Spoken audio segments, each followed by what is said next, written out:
Welcome into another edition of the Blue White Tailgate Podcast. Mike Gross, Frank Bonanni, and Andrew Clissa here to catch you all up on Penn State football and Penn State athletics in general. Guys, kind of a quiet week on this Friday. Kind of the most exciting thing, I think, in all sports writers' lives was the Four Nations hockey playoff, I call it. Team USA going down to Canada. So I'm a little bit depressed today. I'm a little bit depressed. I'm a big USA hockey fan.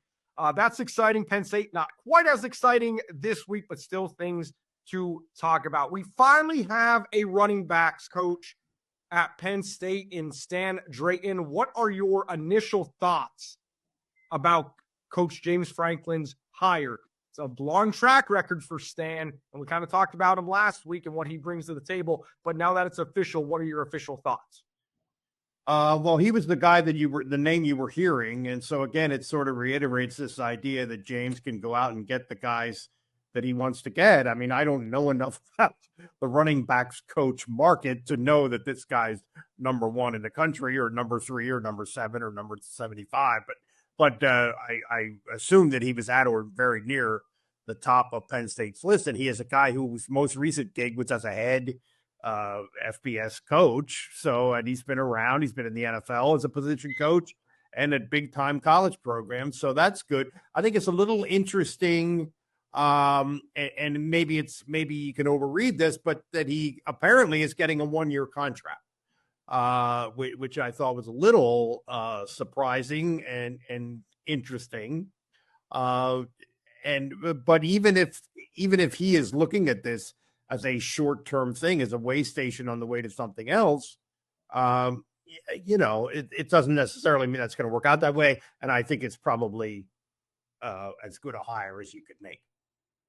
Yeah, definitely as good a hire. I don't think, when you look at his resume, I don't think there's anybody out there probably that they could have landed or been fortunate enough to be able to go get that has a better running back resume than this guy.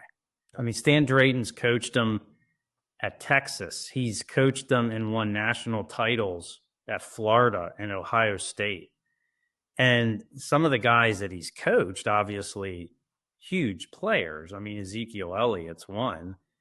But he's been successful coaching that position everywhere. And then you throw in, doesn't matter how successful the numbers were. You throw in that he was a head coach at Temple. I mean, that fits into James's what his formula is too. I mean, he wants to have head coaches helping to lead his groups. And so he's got another one. And it's just almost kind of, not amazing, but I mean, so fortuitous that he just, he's open, he's available. And they went at this late date and could get him. And I think the 1-year deal thing may be more about regarding his buyout situation at Temple.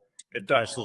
Yeah. Maximizing, that Temple, handles most of the money on this end and Penn State doesn't. But the other thing is how many of these, no matter what they sign, how many of these guys anymore are really guaranteed to be there more than a couple years. So, hey, you get what you can get now, because he will, whether you think it's the best running back room in the country, it's got to be the most experienced and one of the deepest ones when you have Katron Allen and Nick Singleton, and then you have 7 scholarship running backs altogether. Couldn't I doubt that anybody has 2 guys that are more experienced than Katron and Nick? To me, the hire directly pointed to things when we were talking about Messiah Mickens last week and things that he was saying on social media about, James Franklin's going to go out there and get somebody good.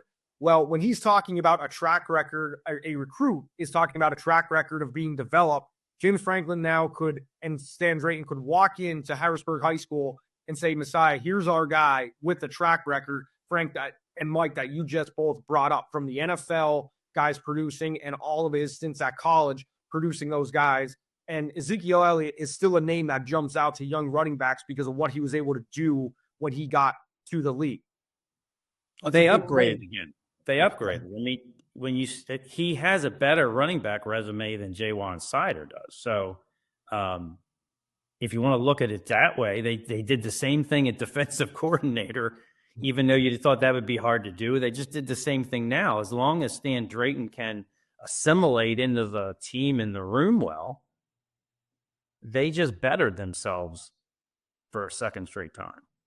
And the thing that Andrew, that you brought up about Mickens is a good point, though. The only thing where, I mean, all these guys have to recruit, and there's no reason to believe that Drayton won't be a real good recruiter, but it's possible. It's possible that the relationship that a kid like Mickens had with Sider was critical to him choosing Penn State. I don't know that, but that's possible, so that's an element of it. I just think there's a lot of relationship there between Mickens and Penn State that transcends just his running back coach and who recruited him at the time. And you would hope so, and you would think so, yeah. And for things he's looking for within a coach, Stan Drayton is going to check all of those boxes. Since you guys brought up contracts in the one-year deal, we are going to hear from Pat Kraft in a couple of days next week with a Monday press conference after the weekend of Thon. Thon, great event at the BJC. A lot of Penn State student athletes always participating. And a round of applause for the Penn State students that keep that event going every single year. What are we expecting to hear from Athletic Director Pat Kraft on the state of Penn State athletics? Because there's been a lot of changes. We've been asking Pat Kraft to come on the program. We're trying to work those dates out as his schedule is very busy. Kind of nail that down with Penn State Sports Information Department. Cool. But what are we expecting to hear from him in this environment where he's meeting the media in a press conference situation? Frank? Well, I want to ask him if he was the point man that helped lead the change for Big Ten football media days to move from Indianapolis to Las Vegas, which was announced today. That's kind of cool, huh? Anyway, I figured that'll go. Yeah, I figure we'll go on a range. I mean, he'll talk on a range of topics, right? From support with these recent coaching hires, support for football and the rest of the athletic programs. I think that'll be a discussion. What was his play? What was his part in helping to land Jim Knowles in particular? And with this latest hire, what's the philosophy here? What's changed the way he views things? I'm sure Stadium will come up too, right? And maybe I would think it would, yeah. I would think with Penn State, other sports come up. I mean, Penn State wrestling could come up. I mean, they quietly have, from what we understand, some tremendous Pat Kraft support, Cale Sanderson and company. And so I don't know, revenue sharing, NIL stuff will come up, I would think. It could come up that basketball seems to be lagging behind a little bit. Men's basketball, women's basketball too, but that could come up. I mean, I don't know in what context. A couple of things that I'm interested in, sort of big picture. This is just me thinking the way I think, big picture things. I wanted to ask James about that idea of having a general manager for football, and is there alignment, to use James's favorite term, is there alignment with James and Kraft and the administration on the idea of going that route, where you're almost going to, even if it's 10 years down the road, have a general manager the way Howie Roseman is a general manager or Theo Epstein is a general manager. That would be one thing. And then the other thing is there has been some recent talk in the academic community at Penn State about this letter of no support for the University of President. And I just wonder if there's a segment of the Penn State university community that is a little tired of all this spending on sports and maybe thinks that's overemphasis or maybe thinks that's too much, even though we all know the athletic department is self-supporting. It is more than ever relying on private donors. And if you're donating to one thing, you're not donating, you can't necessarily donate. You wouldn't necessarily donate to another. I don't know. Maybe I'm completely reaching about that, but I just know that exists. And those are a couple of things that I might throw at Pat Kraft on Monday. I'd be interested to hear that answer, because that question transcends Penn State athletics and goes throughout the entire Commonwealth. I mean, that story with has a lot to do with branch campuses. Yes, right? I mean, Commonwealth campuses. So that is definitely something to look at. I'm interested to hear if Pat's going to be asked about this new SEC and Big Ten power play that's been reported within the college football playoff. James Franklin has alluded to it, and I know he took some flack with the Marcus Freeman press conference about saying, well, he didn't really say they're not in a conference, but he'd like to see uniformity. And it's not just Notre Dame. It's, well, the SEC is playing 8 games. Well, now it seems they're moving towards 9 games. And now with the playoff expanding, I'm not a big fan of the playoff expanding, possibly. But I'm just curious if that's going to be asked and what those discussions are within the Big Ten athletic director group on where they see the future of the college football playoff going and how that works. As for the move out to Vegas, I kind of got that with, a little bit disappointment because I'm like, I don't think I'll be able to make that one flying across the country. No, not for Big Ten Media Days, but how about we follow up with the Big Ten Football Championship game being played in Las Vegas? There we go, right? Yeah. Right. You have to appease the West Coast, right? Right. Yes, what we're hearing right now. Hadn't really seen there. Framing the whole experience, not just the football elements, but the entire experience. Very Bodani-esque. Yes. Thank you. Think about this. How many years ago, or how far Big Ten Media Days has come, and COVID had a lot to do with this, but from tight hotel rooms and conference centers in Chicago or the basement of the Chicago Hilton, which is very nice. I believe the Fugitive was set there with the lucid scene of the Fugitive with Tommy Lee Jones chasing Harrison Ford around. That was so that was that was the last one, I believe, that was held in Chicago in the hotels. But we've gone from hotels in Chicago to Lucas Oil, and now Big Ten Media Days is going out to Vegas. I mean, kind of a step up a little bit because Lucas Oil was pretty cool. And outside of walking all the way across the field, dragging your TV gear, I would say it was a much better overall experience. Everybody was spaced out. You get your camera in places. I don't know what you guys thought of the change, but, at least in Vegas, there's a lot more to do than Indianapolis. I liked it in Chicago better than in Indy, just because I think Chicago is one of my favorite cities. And I liked it when it was in that hotel at Michigan Avenue. Although McCormick Place was fine too. This is really the sort of media inside baseball stuff, but I sort of think it's cool that it's going to be in Vegas. Yeah. Frank, what about this? No St. Elmo Steakhouse quotes about PJ Mustafer and James Franklin, and no more of that, because I don't think there is one in Vegas. No, the Big Ten is stepping up, but stepping out with this move. I mean, wow.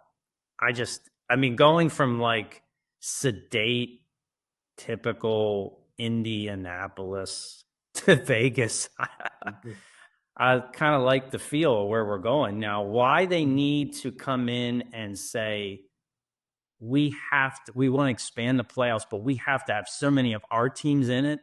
How does that sit well with anybody? That's a horrible idea. Doesn't that just, if you're so good, you're going to get teams in. Why would you go that direction? I don't like it. I guess I can see why they want to do it, but I think that's a terrible. You can see why the Big Ten and SEC wants to do it. Right. It's not a good idea for anyone else in the sport, including fans of the Big Ten and the SEC. Who wants to see to see automatic berths? That's awful. When other teams could be just as deserving or more so, right? How is this playoff a better more fair situation that you want to actually watch if this happens? I don't get that. 100%.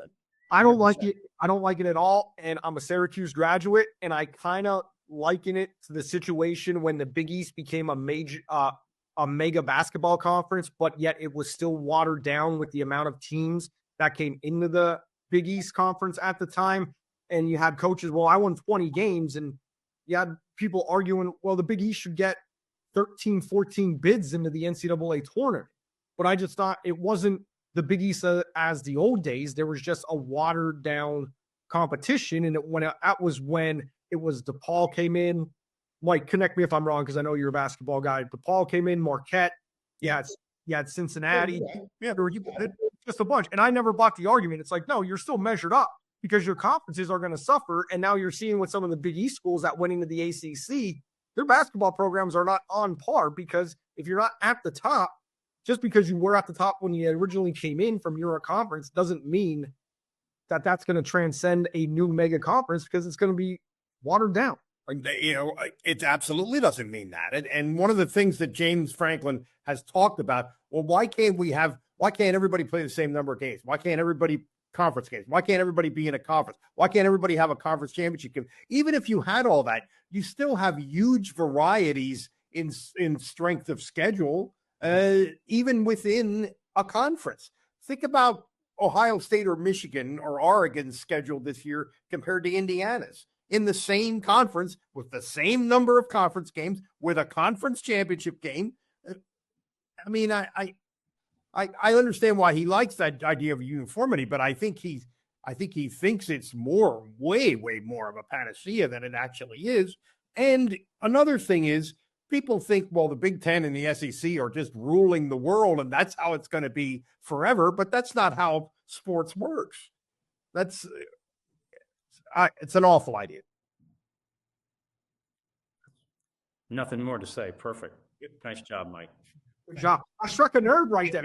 Oh, Mike Gross fired up, baby. That was great. Little Big East reference, and then transformed it back to Big Ten football. You're listening to the Blue White Tailgate Podcast. Andrew Plista, Mike Gross, Frank Bodani. Let's go into the emails. You can email the show at bluewhitetailgatepodcast@gmail.com. Got two of them in here. Joe up in sunny Erie. I don't feel bad with him because it's been cold in Lancaster County. I don't even want to know what's going on up there. Guys, what's the linebacker situation going to look like next year in terms of replacing Kobe King? We'll start with that part of the email. What does the linebacker situation look like? Frank, this is kind of a specialty of yours. Go to it. I think we could go in a few different directions here. I mean, obviously they need a new middle linebacker, so to speak. I mean, Kobe was the guy who ran the show, had that bigger middle linebacker in the box kind of, frame and presence. So who's going to do that? So to me, the first point would be, is there any possibility that Tony Rojas could transition into that role?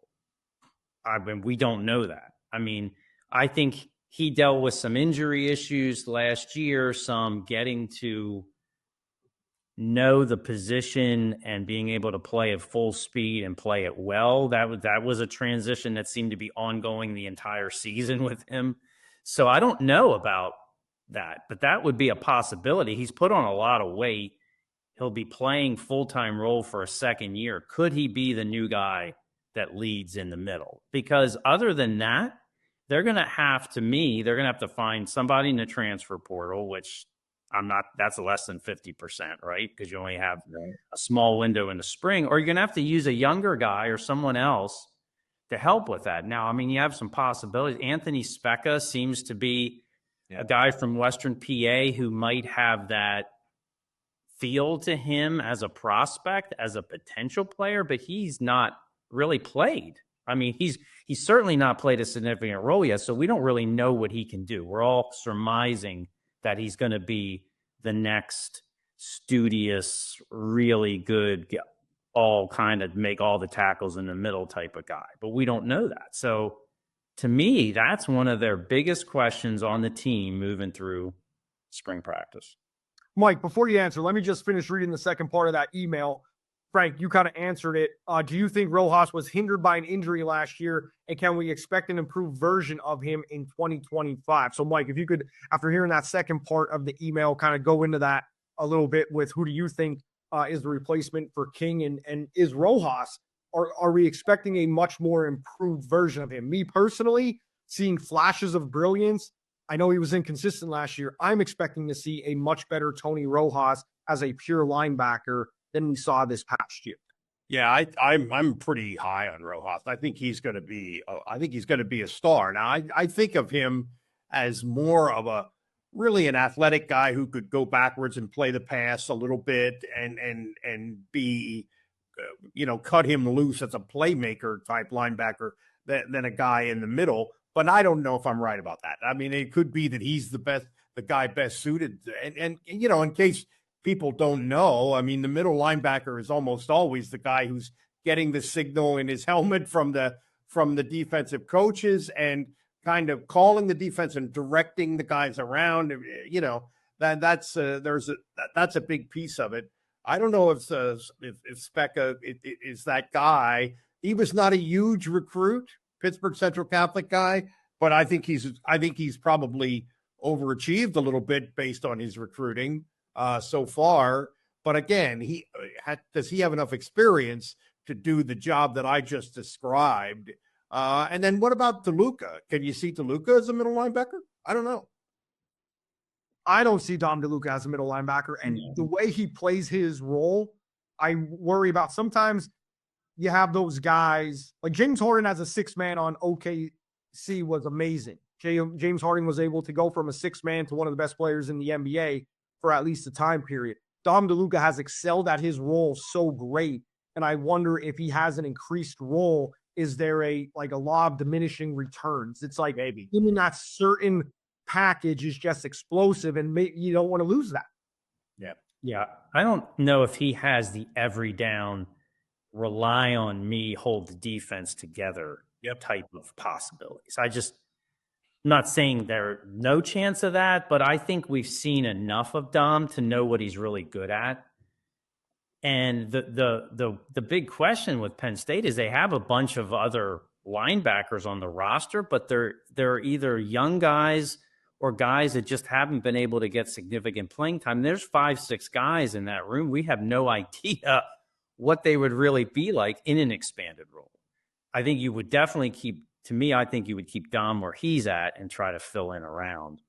And they need one more guy. That's why, losing Kobe King, which we didn't know the Penn State was going to do, he was a definite possibility to come back. He might be the biggest question mark loss that they had on the whole roster, because he was definitely somebody who had another year. But now that he's not, I think they're going to work through different options. But again, you got good coaching. You have a team that went as far as they did. To me, I would feel they can find an answer. I'm seeing 10 scholarship linebackers on the roster, 5 of whom are freshmen or redshirt freshmen, and only 2 of whom, DeLuca and Rojas, have played much. So we're probably going to be seeing guys who we have not seen much of or don't know much about play in that position. And I think it's possible that they would go to the portal for a linebacker, although you're probably not getting your middle linebacker. You're probably not going to get your guy who did the Kobe King things from the portal. Unless you're really a veteran guy. Yeah. The way they went after coaches in the offseason, I'm interested to see if there's a different look on how they go after or try to go after players in the spring transfer portal window, especially because of how close they feel they are to maybe winning it all. Would that change the way they might go after a higher name, higher profile guy in the spring? And that'll be going on at the exact same time as spring practice, because spring practice is later this year. So the last few weeks of spring practice, the NCAA transfer portal window will be open. You mentioned spring practice. Should note, Penn State is doing the blue-white game. Some other programs have dropped their spring games because of the transfer portal showcasing it. Shocking how that, they're using that as a reason for dropping. Nebraska being one, they'll want to showcase a lot of these guys, or maybe say, hey, you didn't play a lot in this game, and then the guys are bolting into the portal. So that covers Joe up in Erie's email talking about linebacker Antonio Rojas and the loss of Kobe King. Another one, C in Hoboken. He's emailed the show before. Guys, thanks for keeping the podcast going through the dead of winter. Great to hear voices every week. Andrew, I hope your knee is healing up. This guy's astute. Pays attention. That was at the end of last week's show. Give it up to Hoboken Joe. Dude, Hoboken C right there. He wants a speed round for us. So he has 4 topics here. So I'm going to throw these at you. You guys answer them as quick as possible, and then we'll circle back. So we'll do this in a speed round format. So, Frank, you're going to go first in each, and you'll go first on 1 and 3. Mike, you're going to go first on 2 and 4. I'll take it easy on myself because I'm asking the question. I get to go last and hear what you guys say. All right, speed round. Here we go. Number 1, how many true freshmen will not redshirt in 2025? 27 guys were signed or enrolled early for Penn State. So how many true freshmen will not redshirt in 2025?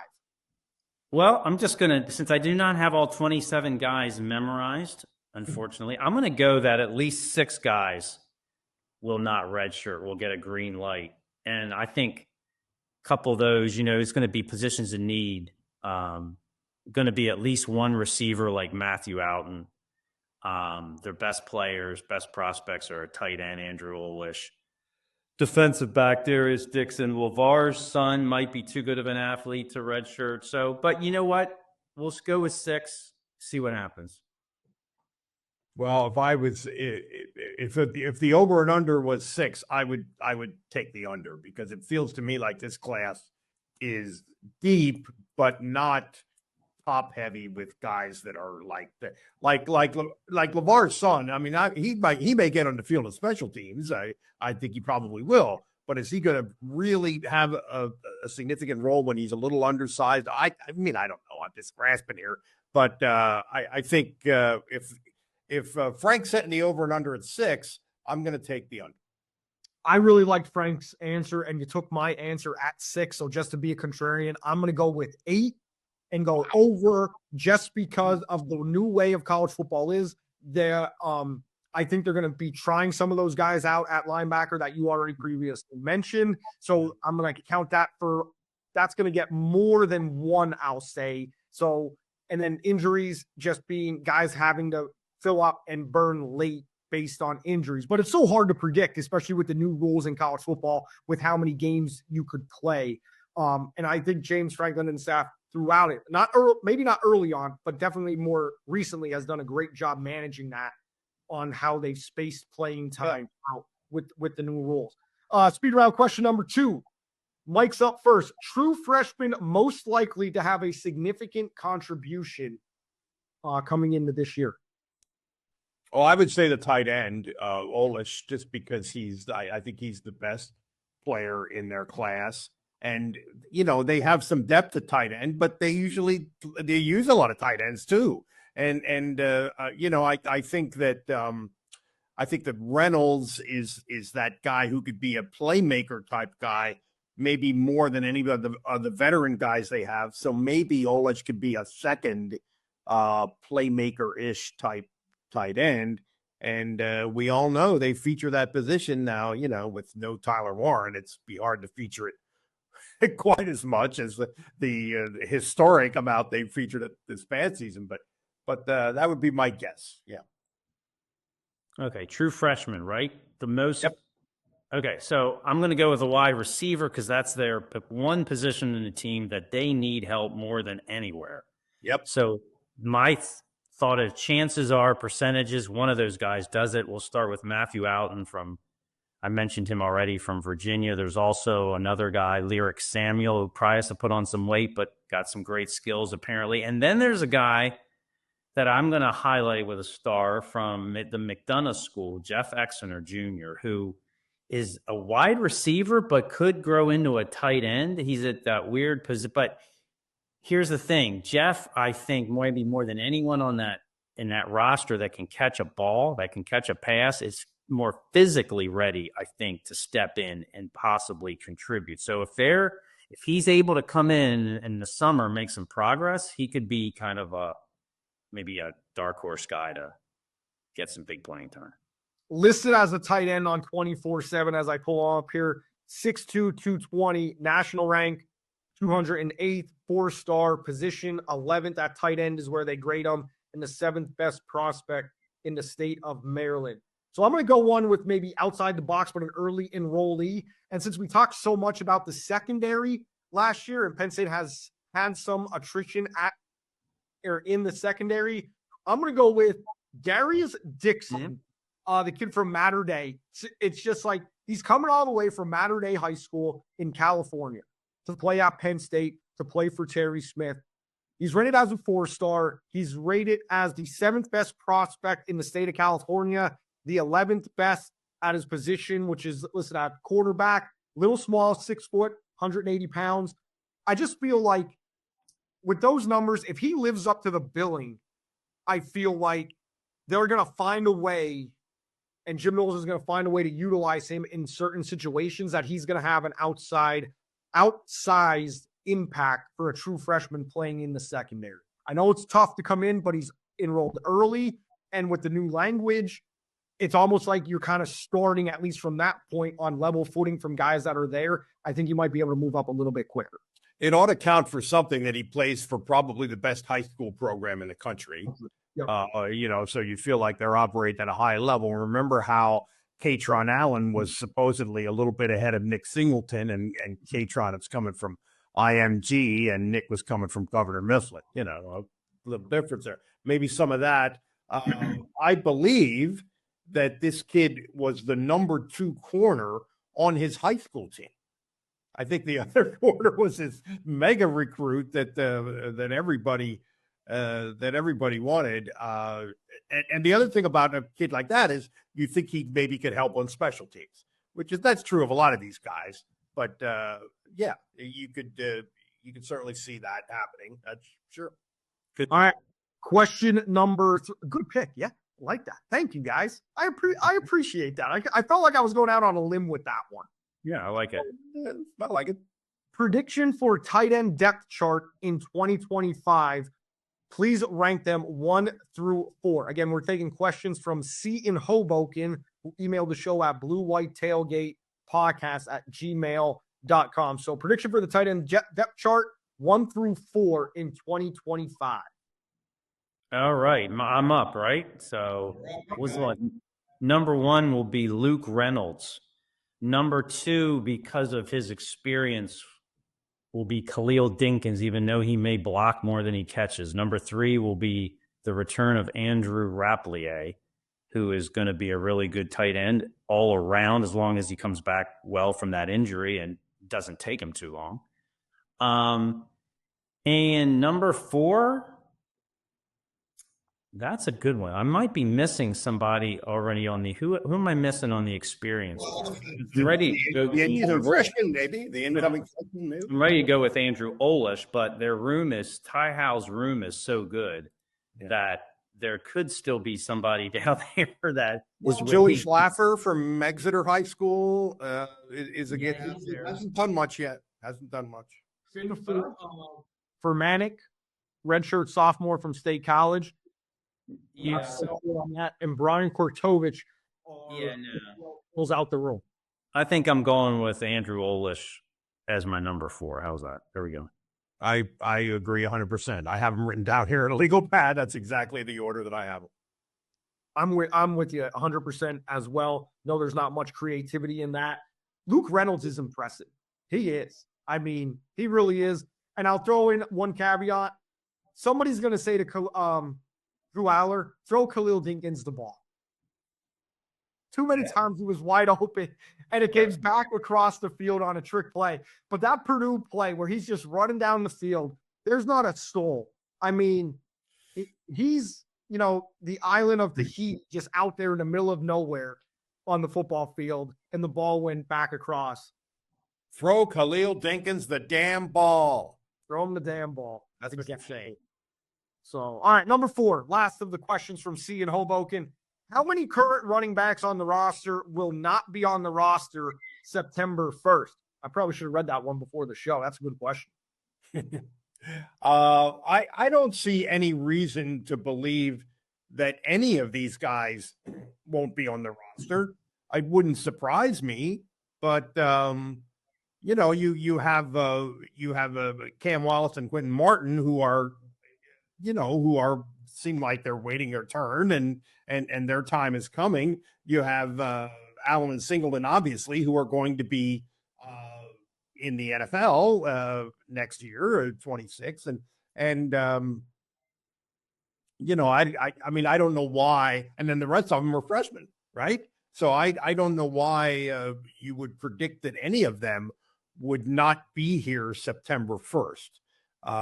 Maybe Martin or I'm drawing a blank on the other guy, Wallace, maybe, but I don't know why you would predict that.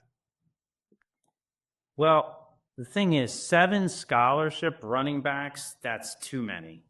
It is too many, but too many. Now, when will somebody or multiple guys will leave? But when will they leave? I think maybe is more to your point. Will somebody be gone by September 1st? I think at least one guy is gone by September 1st because there's just you can go through spring practice. I think by the end of spring practice, the writing's going to be on the wall for people like this is waiting beyond Katron Allen and Nick Singleton. So it is. That's true. It is. Yeah. I think somebody's going to leave, and I would first start at the 3 guys that are in the kind of that middle part of the equation, and that's Corey Smith, Quentin Martin, and Cam Wallace.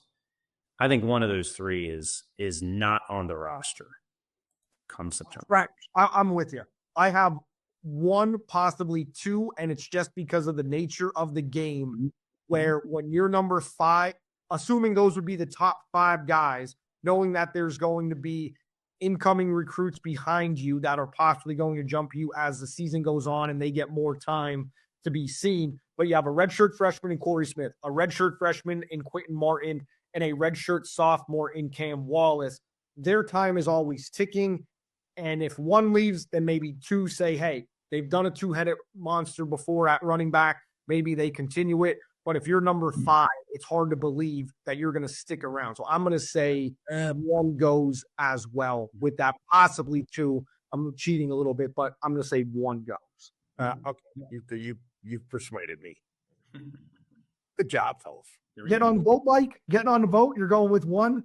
I'm getting on the boat. What a peer pressure victim I am.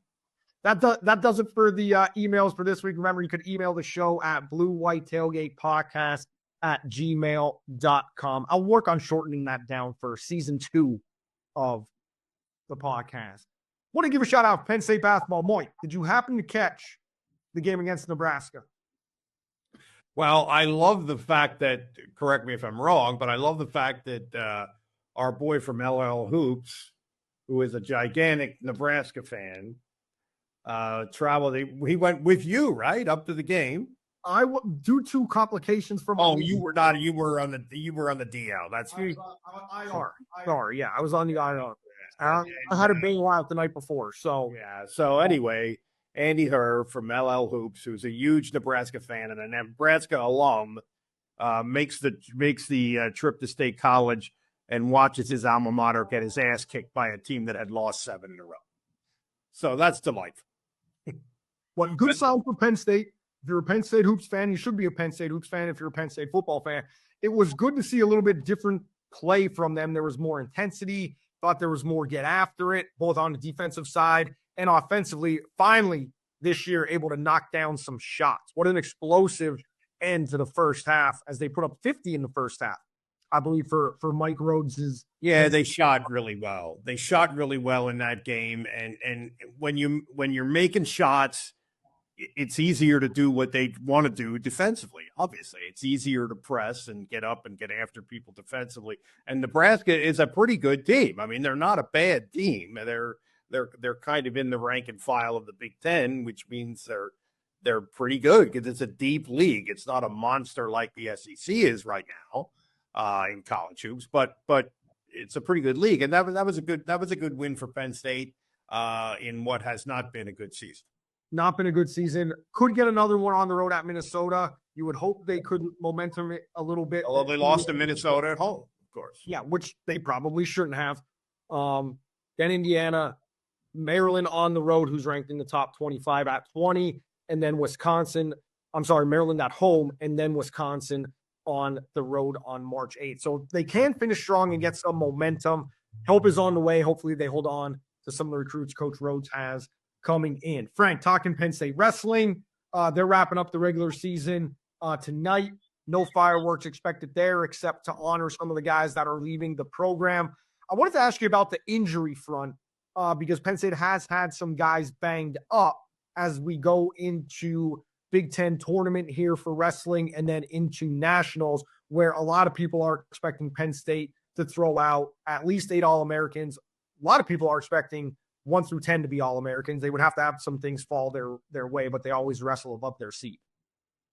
Yeah, so I think the big thing to note is we know how good they are, right? We keep saying it, but 8 of their 10 starters are ranked either number 1 or number 2 in the nation. And I just cannot get over that. That's kind of unbelievable. Not ranked, ranked 1 or 2 in the country. So they're in a tremendous place to, there was questions that last year's team might have been the greatest Penn State wrestling team ever, but I think they're setting up that this could be, as long as guys are able to wrestle and stay healthy, like you mentioned, and I think they will be. There's 3 guys. I mean, their heavyweight, Greg Kirkvitz, was out, but I think that's more of an illness, probably flu situation. Tyler Kasich is an interesting one because he's out with concussion protocol. So I guess the only concern would be is I think he'll be fine to come back to wrestling for the Big Ten championships. I can't imagine they would throw him out there tonight, but is he susceptible to another head injury? I mean, he got hit 3 times, 3 matches in a row in the head. So very physical dude. He's number 1 in the country. But even if those guys can't wrestle the full way, they're still number 1. So there you go. Yeah, Penn State's loaded. Fun to watch them. It's fun to watch, and you have to appreciate it, as Jeff Byer said on our program here. You have to just show up and appreciate the quality of wrestling that you're seeing. Even though it's not dramatic in any way, the final scores, it is just impressive to watch at what level of technical wrestling that these guys are able to go at. And I'm really looking forward to, I hope we get a Kirk Fleet in the finals against the big guy who's back in college wrestling, because that's going to be electric. I hope that's the primetime match for ESPN's coverage of the NCAA wrestling finals. Do you think it will be? Yeah. I mean, there's one other guy in the heavyweights, Wyatt Hendrickson, who's like a point scoring machine at Oklahoma State, but it's got to be, everything's lining up to be Kirk Fleet versus Gable Stevenson. And in the Big Tens in 2 weeks first. And then before we get the national. So that's the one thing the Big Ten has the best wrestling conference in the country. So a lot of these big matchups that will determine NCAA championships, you'll get to see a preview of them in 2 weeks at Northwestern, because then there's also Penn State's 141-pounder Bo Bartlett. The second best probably wrestler in the country is Jesse Mendez from Ohio State. So there's a good bet they'll meet again right away in Big Ten. So yeah, a lot of marquee matchups to look forward to on the mat. It's not just March Madness, it's Matt Madness too, especially if you're a Penn State wrestling fan. Guys, anything that we wanted to cover that we did not cover? I got nothing. Nothing? All right. And nothing. Looking forward to seeing what Pat Kraft had to say on Monday, and also getting with the running backs coach. Get your tickets for Vegas, all right? That press conference could go anywhere. There's a lot of girls for that. So, guys, well, I will let you go. Everyone at home, thanks for watching and listening to the Blue White Tailgate podcast. For Frank Bonanni of the York Daily Record and Mike Gross of LNP, I'm Andrew Callista. Make sure you check out all of these guys' articles on their outlets. Great stuff all throughout the year, and tons of actually local high school content that goes statewide throughout the Commonwealth as we are in the postseason here in the state of Pennsylvania for high school basketball and wrestling, with plenty of that stuff to come. Thanks for listening and watching. Have a great one. Until next week.